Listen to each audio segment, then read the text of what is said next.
বাংলাদেশ বদলাবেই, শীঘ্রই বদলাবে, এইবার অবশ্যই বদলাবে, আপনাদের হাত ধরেই বদলাবে। আমরা রাজনীতি করতে আসিনি ক্ষমতা দখলের জন্য, আমরা রাজনীতি করতে এসেছি জনগণের ক্ষমতা জনগণকে ফেরত দেওয়ার জন্য।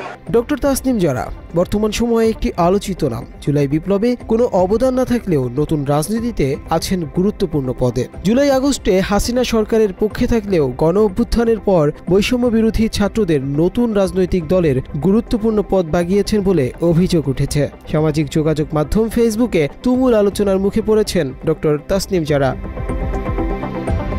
জুলাই আগস্ট আন্দোলনে ডক্টর তাসনিম জারার ভূমিকা নিয়ে সবচেয়ে বেশি বিতর্ক শুরু হয়েছে। সামাজিক যোগাযোগ মাধ্যম ফেসবুক সহ বিভিন্ন মাধ্যমে তাকে নিয়ে সমালোচনা শুরু হয়েছে, যেটি শুরু হয় জুলাই শহীদ স্মৃতি ফাউন্ডেশনে গুরুত্বপূর্ণ দায়িত্ব ও বৈষম্য বিরোধী ছাত্রদের নতুন রাজনৈতিক দল জাতীয় নাগরিক পার্টির জ্যেষ্ঠ যুগ্ম সদস্য সচিব পদ পাওয়ার পর থেকে। তাসনিম জারাকে গে অ্যাক্টিভিস্ট দাবি করে অনেকে ফেসবুক পোস্ট দিয়েছেন। আবার জুলাই আগস্টে পতিত সরকারের পক্ষে একাধিক পোস্ট দিয়েছিলেন দাবি করে পোস্ট দিয়েছেন অনেকেই।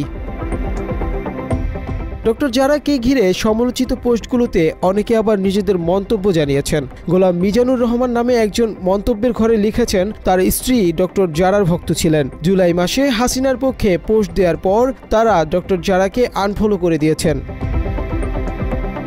মাত্র 30% টাকায় জমির মালিক হয়ে নতুন বাংলাদেশের গড়ে তোলার স্বপ্ন দেখা বাংলা বসতি।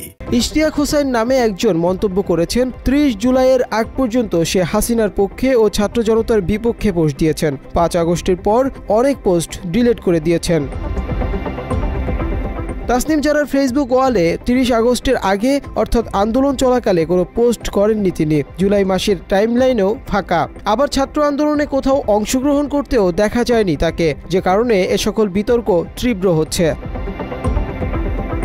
ডক্টর তাসনিম জারা তার বিরুদ্ধে আনা সকল অভিযোগ অস্বীকার করে ফেসবুকে একটি স্ট্যাটাস দিয়েছেন, যেখানে তিনি লিখেছেন রাজনীতিতে আসার পর তাকে গে অ্যাক্টিভিস্ট হিসেবে তুলে ধরার চেষ্টা করছে কিছু মানুষ।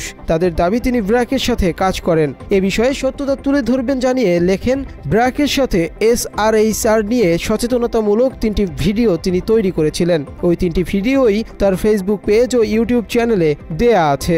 লক্ষ লক্ষ মানুষ ভিডিওগুলো দেখেছেন। হাজার হাজার মানুষ কমেন্ট করে জানিয়েছেন ভিডিও থেকে তারা উপকার পেয়েছেন। প্রতিটা ভিডিওতে ব্র্যাকের নাম ও লোগো খুব স্পষ্টভাবে দেয়া আছে।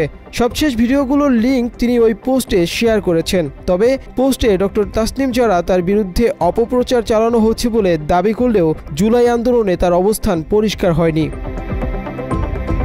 মুনতাসির তাশরিফ, বাংলা এডিশন।